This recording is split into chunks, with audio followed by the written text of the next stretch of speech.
Lincoln Memorial. Over the past week, we have received 1,000 video questions from all of you, the American people, the questions about your businesses, your jobs, what the future holds in the wake of this pandemic. And we're bringing those questions directly to the president tonight.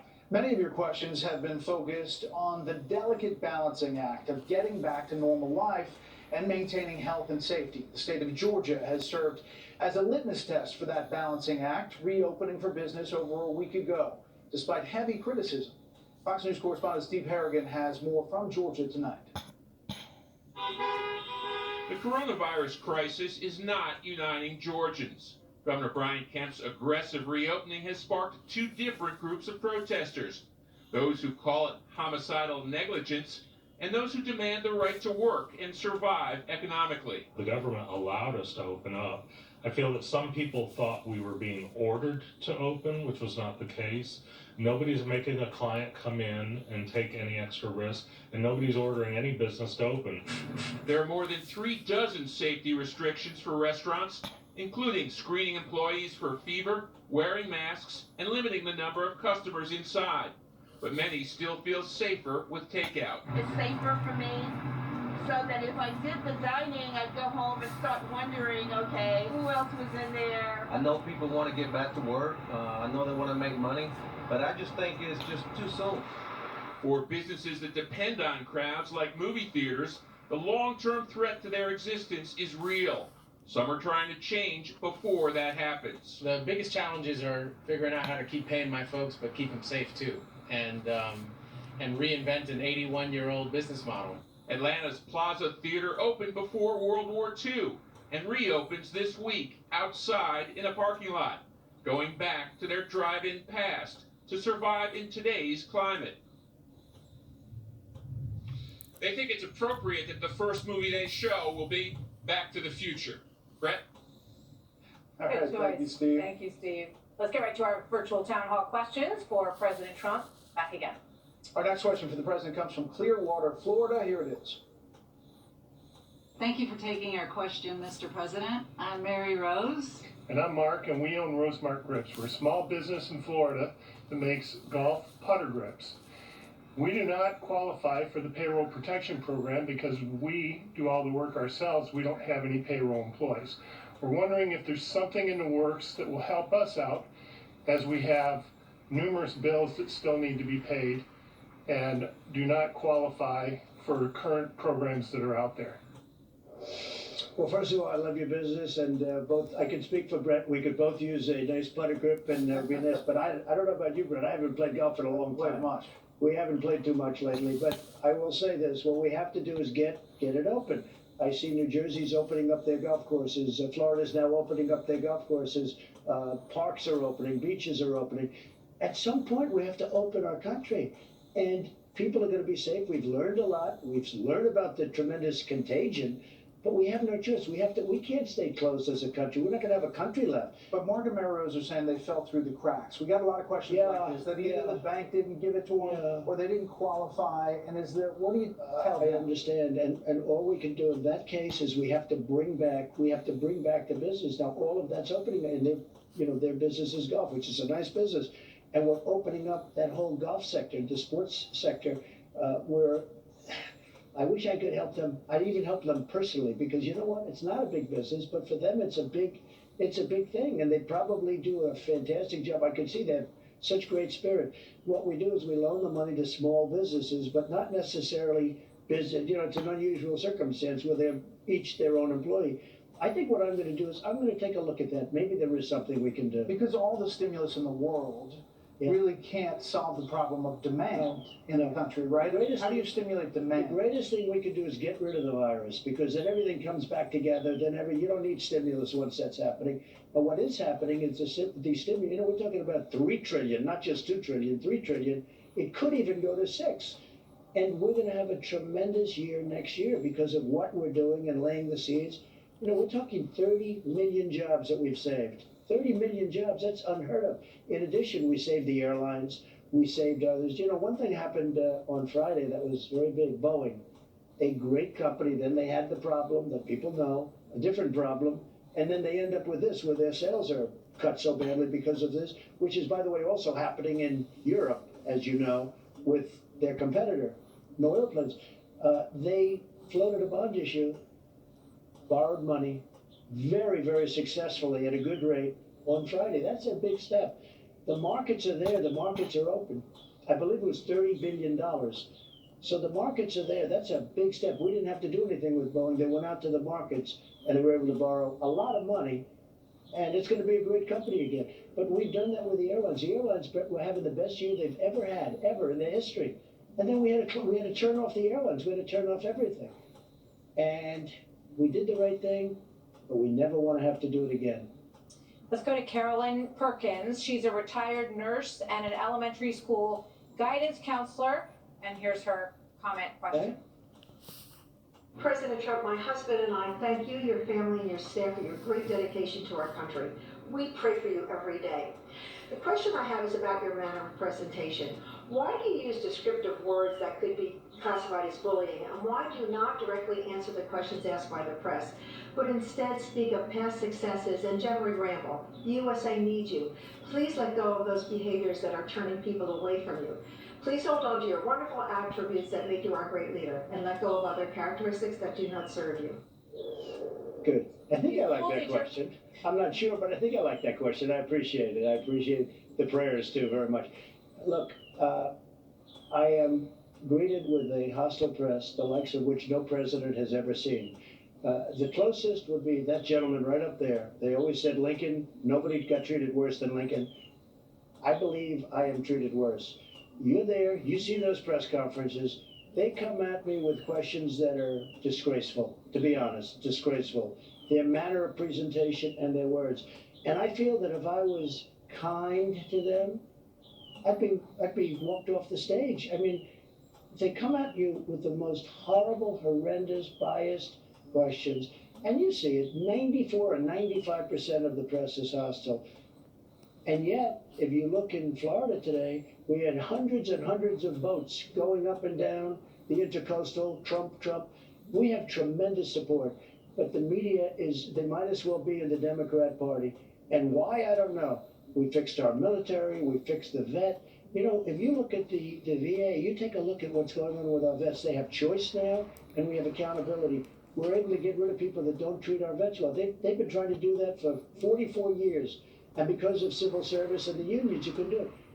The biggest thing is choice. We've done choice where if a vet can't see a doctor quickly, they go outside, they get a doctor, they get fixed up, we pay the bill, instead of waiting for 5 weeks, 7 weeks. Look at how long these things are running. We rebuilt our military. We had the greatest tax cut, biggest tax cut in history.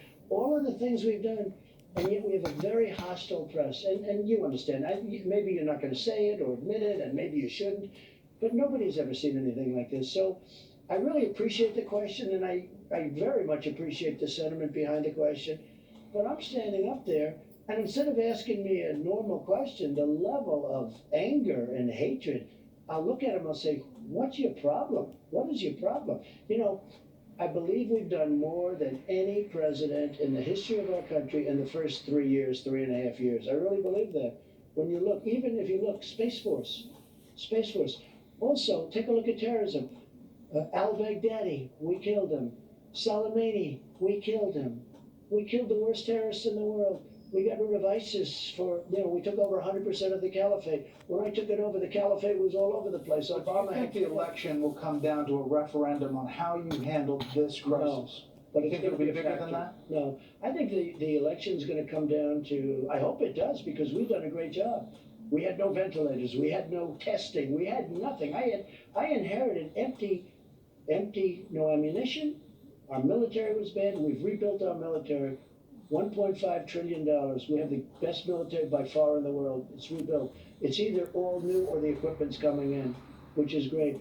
But you know what? Also medically, we had empty cupboards. The cupboards were empty. We have an incredible testing. We have the best testing system right now in the world. We also make all the ventilators. I spent the weekend at Camp David speaking to, and a prior couple of days, speaking to heads of other countries that are desperate for ventilators. And we now have so many ventilators. You know, a month ago, that's all they were talking about was ventilators. The team of people that did this job was incredible. It was probably the biggest mobilization since World War II. Mr. President, the governors credit you for the ventilators across the board. You mentioned the Democrats and leaving the cupboards bare from the previous administration. You're not surprised to hear that the former Vice President Joe Biden pushes back against that. He tweeted just the other day, we left a playbook. He ignored it. We created an office to prepare for pandemics. He gutted it. We had CDC officials in China to detect and contain the outbreaks. He pulled them out. Trump can try and shift blame all he wants, but the fact is his actions left us unprepared. First of all, Joe Biden didn't write that. That was written from a young man that got very good grades at a very good school. That was not written by him. I promise you that. Joe Biden, just so you know, when I closed our borders to China, I did the China ban. I didn't want to do that. I did something that nobody wanted to do. Joe Biden said he's xenophobic. He's a racist. They call me racist. And I saved hundreds of thousands of lives. And he actually apologized with a letter on a Friday night saying he made the right move. It wasn't well played by the press. But he said, I made the right move. Now, if we would have listened to Joe Biden, look how badly they did on swine flu, the H1N1, which he calls the opposite. H1, it's H1N1, swine flu. Look how badly they did on that. Look how badly they've done on so many other things. I mean, the place, our military was a mess. Or just about everything was a mess. Look at what they did in the Middle East, what's gone on in the Middle East. And in all fairness in the Middle East, I look at the previous administration for getting us in because that was the single worst decision made in this country's history. The single worst, getting into the Middle East. Just so you understand, we've spent $8 trillion in the Middle East. What do we have for it? What do we have for it? And things are moving very nicely in the other direction. Our next question for the president comes from Rob in Ohio. Hello, I'm Rob from Columbus, Ohio. The coronavirus is disproportionately affecting communities of color. I wanted to know what your administration will do to address this. So we are working on that very hard, and you're right, 100% that if you look at African American, by the way, Asian American also, and Hispanic American, they're very much more affected. People are not 100% sure. It could be because it's a certain segment that does work together, restaurants and different jobs, which are affected a lot. But we're coming out with a report in 2 weeks on it, and I want to get to the bottom of it too, because it's a totally disproportional effect. It really is. It's pretty amazing, actually. Next question is from Trip Grebe. He's a freshman at the University of Wisconsin-Madison, and here's his question for you. Mr. President, if you're elected to a second term, what's your plan to be more fiscally responsible to either reduce or eliminate the deficit in response to increased federal spending for the coronavirus stimulus packages? So we have billions of dollars coming in right now from other countries. We have money coming in. People are paying now for military protection. People are paying for other things. As you know, I'm putting taxes on other countries where they've taken advantage of us, especially, by the way, China. China never gave 10 cents to our country. They ripped off our country from many, and I've told this to President Xi directly, in a nice manner and in a not so nice manner. I get along with him. Should have done something different on this. But we made an incredible trade deal. We have tens of billions of dollars pouring in. President Obama and Joe Biden didn't do anything. China just had a field day with our country. And then you look at his son walking out with $1.5 billion. Give me a break on that. And I can go back to President Bush, and I can go back before President Bush, too. China ripped this country off for many, many decades, and I stopped it. Then, of course, you had this horror show coming in, the plague. It came in. So now it's a different story, but we've taken in billions, and what have I done with it? I've given some of the monies, because they were targeted by China, to the farmers and to the ranchers. $12 billion 2 years ago, $16 billion last year, and we have a lot this year. And we, by the way, have many times those numbers left over from all the money we're making from China. That never happened before. You have $25 trillion in debt as of today, and there's more on the burner that's possibly coming down the pipe. What's the number? Well, we're going to cut back very substantially. Plus, we're going to have great growth. This country is going to grow like crazy as soon as we get it going, and we're going to start making our products here. Hey, Brett, you've known me for a long time. I've been talking about this for a long time. It's one of the reasons I would say border security, the military, and trade. These are the three primary reasons I got elected. This is a very big thing for me. I made a deal. Japan is now paying us $40 billion. They weren't paying us. They weren't doing anything. They were selling us cars. We wouldn't do anything to tax them, but we couldn't sell cars in Japan. Japan, we did a deal for $40 billion a year. Look at South Korea. We redid the deal in South Korea.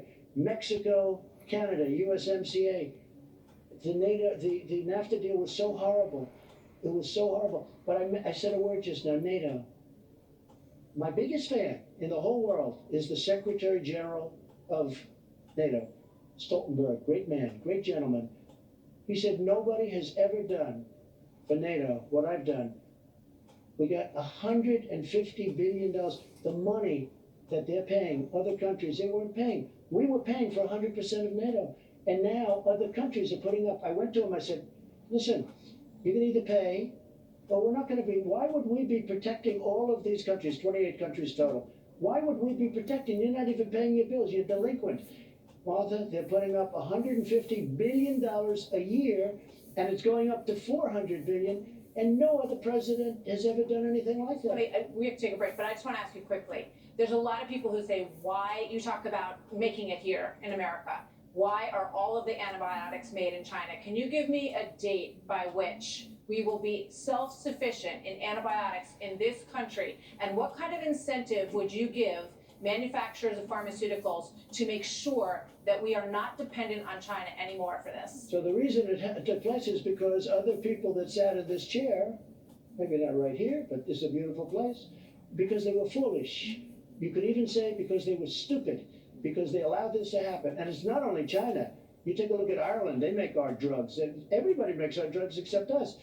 And we've already done it. We're coming out with things, numbers. You're seeing numbers of innovations that we've made in the past, and things are being announced already. But we're bringing that whole supply chain back.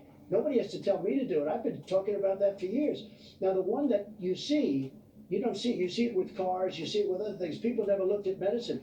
But it's always been about medicine, because we have at least 94, 95% of our medicines are made. It's important to do the vaccine here. Well, it's an incredible thing. They're American companies. Well, I'd like to be able to do it here. I don't want to do it in China. That I can tell you. But I think we're going to do it here. And if we do it someplace else, look, we have to get a vaccine. Whoever gets it, I'm gonna be their best fan, and I need the vaccine. This country needs the vaccine. And you're going to have it by the end of the year. I firmly believe it. When will we get that 94% of antibiotics made in this country? Do you have a target date for that? I think we will have it done within 2 years. You know, it doesn't go that quickly. And frankly, you put me in a very bad negotiating position by asking me this question. You know, we're talking about this. Now I'm supposed to call up my guys. I mean, you put me in a very bad negotiating position. And I'm not blaming you. That's your job. But, you know, you're taking my cards away, because I don't want to be talking this way. I've done a lot. But it gets exposed when you answer. I assume the show is a big show, right? It's going to do very well tonight. But you do take away a lot of my cards when you're asking me a question like that. You understand that? Yes. Here's the bottom line. I met with the drug company 6 months ago. I said, you're going to start making the drugs here. You're going to start making them here. And they do it for two reasons. A cost reason, but it's no longer so much cost, because we can do things here for the same price, and in some cases less, and then you don't have the transportation problems. We're taking care of our, look, another reason I got elected, and some people don't like the sound of it, and other countries don't like it, but I said, I'm sorry. It's called America First, and we're all about America First. That's what we're about. There's other people that sat in this position. They would subsidize other countries that don't even like us, This is all about America First. Mr. President, thank you. When we return, Vice President Mike Pence and Treasury Secretary Stephen Mnuchin join the President here at the Lincoln Memorial to answer more of your questions on our virtual town hall. We'll be right back. Great show and informative. Memorial here in Washington, D.C. Welcome to all of you. Great to have you here. Let's go to our next questioner, Kylie Patterson from Baltimore. She is the Director of Economic Inclusion at Johns Hopkins University. President Trump, in the face of the COVID-19 pandemic, millions of Americans have lost their jobs. How will you respond to the joblessness while also ensuring that our infrastructure is better than ever. Have you considered investing in infrastructure, in our highways, our railways, our airports, and bridges as a way to create jobs for America? Yeah. Mr. President, that's to you, but you can obviously phone a friend here if you'd like to. And I'd love to have both speak about it, but infrastructure is very important. It's also important to the Democrats, by the way. That's something we actually do get along. I want to see a payroll tax cut on both sides, a very strong one, because that's going to really put people to work. But infrastructure is so important. Our country, our roads are, they're going to hell. We can't get infrastructure approved. Now we have a period of time when we can get infrastructure done by both parties, and we're looking at that. In addition, as you know, they want bailouts for the states, the Democrats, and really it's a number of states that frankly have not been managed well by Democrats over a long period of time. So we have to be very careful about that. Very careful. But we will be doing infrastructure. And I told Steve just today, we're not doing anything unless we get a payroll tax cut. That is so important to the success of our country and to the following year, because I think that the following year has a chance to be one of our best years. Do you all believe that that is how you stimulate demand? Is that payroll tax cut? I mean, where do you look at that in the big picture? Well, the president's been very clear on that, and he's spoken about a payroll tax cut over the years. But I would also say to that viewer that the immediate way we deal with joblessness is by opening up America again. And the guidelines that the president produced, that now we see some 41 states produce plans for a phased, responsible reopening of our economy, is going to create jobs in the immediate. And I just think where we are today, despite the heartbreaking losses of more than 67,000 Americans, where we are today is still a tribute to our healthcare workers, to the sacrifices that American families and businesses have made over the last few months. And if we continue to practice that social distancing, those mitigation efforts as we go through a phased reopening, we'll create jobs today. And with the president's vision for infrastructure, payroll tax cuts, I have no doubt that the second half of this year, we're going to see an American comeback. And next year, I agree with the president. I think we're going to have one of the best years in the history of our economy. Mr. Secretary, we had questions earlier about people feeling like they fell through the cracks, wondering, how they're going to factor in if they didn't get the PPP loan. What are you looking at for the next thing?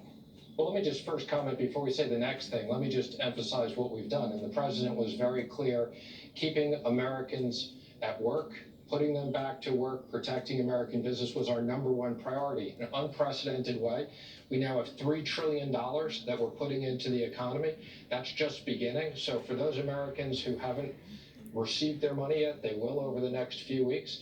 Last week alone, we did 2.1 million of small business loans, averaging $85,000 or less.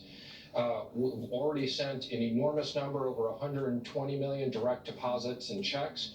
The president created enhanced unemployment. So the president has been very clear in an unprecedented way for us to support the economy. And in the next round, we will go back and work with Congress, just as we have before, to make sure we protect American business, American workers, and to stimulate the economy going forward. So let's go to our next question for you all from Phil Tuckoff. He's the president of Tulkoff Food Products, which is a family company, been in the business for over 90 years. They have 4 locations, South Carolina, Georgia, Oregon, and Tennessee. And here is Phil's question. For my firm, the current tariffs add up to almost $60,000 in monthly additional costs for my operations. Lifting these tariffs would help us speed the recovery for many of us by allowing those funds to be used to hire workers, invest in equipment, and recoup some of the cash we've spent to weather the current economic situation. Would you consider permanently or even temporarily reducing or eliminating those tariffs? So Phil, we're looking at different things, but you have to remember, I've taken those tariffs and given a lot of them to the farmers, and farmers that would have been really forced out of business by China when they were targeted, because China never had to target us, because China was ripping our country off. We were losing $500 billion a year to China for years, and 300 billion, 200 billion, 544 billion, 544 billion a few years ago. And what I'm doing is, and what I've done is taken a lot of money out of China, and I've given it back to Phil and other people because they've given it back to not all of it, because we had so much money came in from China, but we gave, as I said, 12 billion 2 years ago, 16 billion, and this year we have 19 billion that we're distributing to the farmers.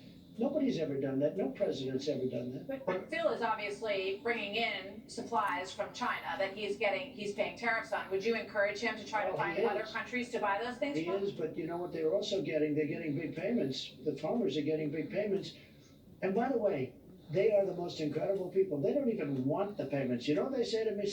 Something that almost no other group, and I can say practically no other group, they want a level playing field. We had a meeting with them, with Mike, and they came in and I said, we're going to give you this. They said, sir, honestly, we don't want anything. We just want a level playing field. Because for 18 years, really, it's longer than that, they've been taken advantage of not only by China, by everybody, including Canada, including many, many countries that you wouldn't even think.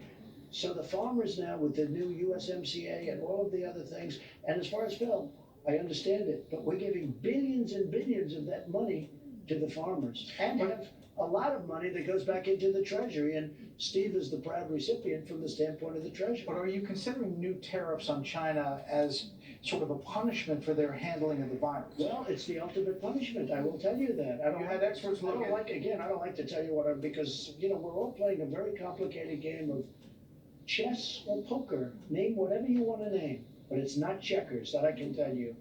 We have a very complicated game going. Our country was being ripped off by every nation in the world, and now we have made unbelievable strides. Unfortunately, then we get hit by this whole situation. But we have done so well. We have taken in so much money. Going before the virus, China had the worst year they had in 67 years. That's a reason. And I'm not happy about that, but what it does is it says, they were taking us for a ride. Right, but to Bill's point is that Americans ever done at any time. He's saying Americans feel it. Experts said just your mention of that helped drive the markets down Thursday and Friday. But I'm just wondering if you're really seriously thinking about it. Tariffs at a minimum are the greatest negotiating tool that we have ever devised that we never used for negotiation. President Xi only made the deal with us. They're going to buy 250 billion. Now we're going to have to see what's going on because of what happened. This was done, months before the virus. But we're getting, buy 250 billion dollars worth of our product. 250 billion. They didn't buy 2 cents. They didn't want to buy from us. They took advantage of our country. Now they have to buy, and if they don't buy, we'll terminate the deal. Very simple. But by using the tariffs, that's the only reason. The one thing that he said. We must get rid of tariffs. I said, we're not going to get rid of tariffs. You got to treat our country with respect. You've been ripping off our country for many years. The World Trade Organization has ripped off this country. That's when China became an economic power. And by the way, you have World Trade and you have World Health. The World Health Organization has been a disaster. Everything they said was wrong. And they're China-centric. All they do is they agree with China, whatever China wants to do. So our country, perhaps foolishly in retrospect, has been paying $450 million a year to the World Health Organization. And China's been paying $38 million a year. But they were more political than all of our leaders previous. So we'll see what I do with that. I'm going to have to make a decision on that. But we're not happy because what they did, what World Health did, they missed every single call. There's a question to that. Yeah. Let's go to Moyes. Can we pull up Moyes right now? He's from Crawford, I think. Yep. Mr. President, I have a question for you. Is there enough evidence that China misled the global community about this coronavirus? If it's so, how should global community respond? Well, I don't think there's any question about it. We wanted to go in. They didn't want us to go in early, very early. You'll see that because things are coming out that are pretty compelling now. So I don't think there's any question. Don't forget, China tried to blame it first on some of our soldiers. That turned out to not go too far. And I really got very upset with that. That was not right. And then they tried to blame it on Europe. I said, how did Europe get involved all of a sudden? Italy suffered probably more than anybody per capita, but Italy, Spain, France now is on an additional lockdown. They've got tremendous problems. All of Europe, it's been a disaster. And when I put a ban on, those people went for the most part not here. And I'm not happy about this. It's terrible because it's life, whether it's here or Europe. But we put a ban on very early on China coming in. They went to Europe. Most of those people went to Europe. That's why Italy was so badly affected. And you just see what they're going through. China tried to blame Europe for this. No, You told John it Roberts came the other from day China. that you saw evidence that gave you a high confidence that the virus came from the Wuhan lab. We're gonna be Not that it was created there, perhaps, but that it came from there. At the right Can time, you we're gonna illuminate any more about that? Yeah, we're going to be given a very strong report as to exactly what we think happened. And I think it'll be very conclusive. Is there any suggestion that it was anything nefarious or that it was just a mistake? So I think I think they made a horrible mistake. And they didn't want to admit it. We wanted to go in. They didn't want us there. Even World Health wanted to go in. They were admitted, but much later, not immediately. And my opinion is they made a mistake. They tried to cover it. They tried to put it out. It's like a fire. It's really like trying to put out a fire. They couldn't put out the fire. What they really treated the world badly on, they stopped people going into China, but they didn't stop people going into the USA and all over the world. So you could fly out of Wuhan, where the primary problem was, all of the problem, essentially, also where the lab is. But you could fly out of Wuhan and you could go to different parts of the world, but you couldn't go to Beijing and you couldn't go to any place in China. So what's that all about? In other words, they knew they had a problem. I think they were embarrassed by the problem, very embarrassed. And the case could be made. They said, hey, look, this is going to have a huge impact on China, and we might as well let the rest of the world, because the last people they want, we've had a great year against China prior to the virus coming. I told you, 67 or so years, the worst economy they've had. Worst almost on record that they've ever had because of my negotiations and because I taxed them on the product that they brought in. And by the way, they paid for that tax. It wasn't our people. They paid for that tax. They devalued their currency. But here's the thing. They allowed this to go into our country. They allowed it to go into other countries. Does it change how you feel about President Xi? Does it change your relationship with him? Look, I finished a trade deal that everybody said would be impossible to get. And not only a trade deal, it was a great deal for this country. But that was done months before the virus came. I'm not going to say anything. I had a very good relationship. He's a strong man. He's a tough man. But I had a very good relationship with him. But this should never have happened. This should never have happened. This virus should not have spread all over the world. They should have put it out. They should have let us and other people in other countries go in and put it out, because people knew it was happening. We have another question about the situation getting people back to work in the U.S. Air travel, 95% down from a year ago, according to the TSA. Our next question coming from an aircraft technician in Texas. Hi, I'm Joe from Arlington, Texas. I work for a major airline. How can we ensure the health safety of our passengers? And Mr. President, what advice would you give future presidents to prevent this from happening to our country again? I love that second question. I just love it. But your airline was probably saved by us because Steve and all of the people we have, we chose the smartest people on Wall Street to help us. Who else is better than these people? That's what they do. And by the way, they're working for a very tiny fee, because I said I don't want to pay them a lot of money for doing this. We're giving them money to save the airlines. I'm not looking to make them rich. They're rich enough. So I said we're going to get the best people, pay them some costs, but pay them very little. I hope you kept doing that, Steve, right? I did, Mr. President. I hope. I'm going to check you. Anyway, but we have the smartest people. We saved the airlines. We saved the airlines with 50, 25, and $25 billion. So it's $50 billion, which is a very small price to pay. They were having the best year ever. As far as your question of the future, we have to bring our product back home. We have to make our product in this country. We can't be hostage, because that's what we are. We can't be hostage to other countries, China in particular, but also to other countries. We can't ever let that happen again. Mr. Vice President, there is that balance. People are afraid to get on a plane if they can eventually. And balancing that fear of getting people back to work or dealing with that fear. Well, the president brought the airlines in very early on, and we want to commend all of our great airlines for continuing to operate to where people needed to do essential travel. But to your point, Brett, 95% reduction in the number of passengers, and it's one of the reasons why we're providing financial assistance to those airlines. And I just say to that hardworking American that we're going to bring it back. And the best thing we can do for airlines, the best thing we can do for all of American businesses is, as the president often says, is put the coronavirus in the past.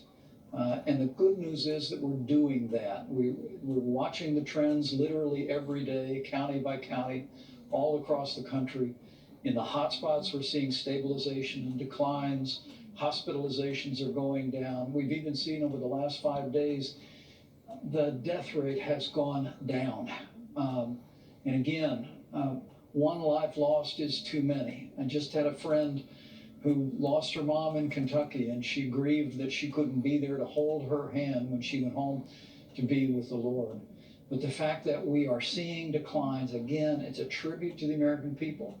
And on the president's behalf and our whole team's behalf, I just want to urge the American people, as we continue to take important steps toward reopening our economy, getting people able to travel and enjoy the great benefits of this country and do business around America, we're going to do it in the way the president described, in that phased approach where we take careful measures to do it in a safe and responsible way. But I'm absolutely convinced that by early summer we could have this economy beginning to move again, and with all the tremendous advances we're making in medicine and what we've learned in this healthcare, we'll get this economy roaring and bring America all the way back. I want to get to the next viewer, but I also want to ask you, Secretary, a quick question. Some of these states that have unfunded pension debt, right? We're throwing trillions of dollars at this effort to renew the country, renew the economy. Should they get money if they have not taken good care of their finances before this happened? Well, we're not looking to bail out states that were poorly managed. What we did do in the CARES Act, there was $150 billion that was allocated to the states for coronavirus expenses. One of the things the president just instructed me to do, and we sent out guidance on Friday, that states can use the money for policemen, firemen, first responders without limits, so we can make sure that none of those people who've been fighting the front lines in any way are impacted by the states having lower revenues. But the president's very clear. We're looking to help states, but we're not bailing out states' finances. From Merritt Island, Florida, wants to know this. Take a listen. Hi, Mr. President. My husband and I both work at our local church, and I think a lot of us churchgoers are just wondering when we might be able to get back to an in-person church service. Do you have any idea when this might be? I hope it's going to be very soon, because I'm seeing things that I don't like seeing. I see some churches, they are literally staying in their car with the window closed. I guess it comes out through the radio, the service. And they were getting arrested. And they're sitting in a car, and the cars are even far away, and they say, close your windows, so it has to come in electronically. And I'm saying, why can't they do that? Or they'll go in a field, some field, and they'll have a good minister, pastor, could be a rabbi, could be a person of faith. And what happens is, in some places, not in all places, I would say in most places they really sympathize, but I do. And I've been listening to services over the last 4 or 5 weeks, some very, very good people, and everybody knows who I've been listening to, and we go different person. Last week it was Cardinal Dolan at St. Patrick's Cathedral, which is a place I'm very familiar with, but we've had pastors and ministers. I will say this, it's wonderful to watch people over a laptop, but it's not like being at a church, and we have to get our people back to churches, and we're going to start doing it soon. The Attorney General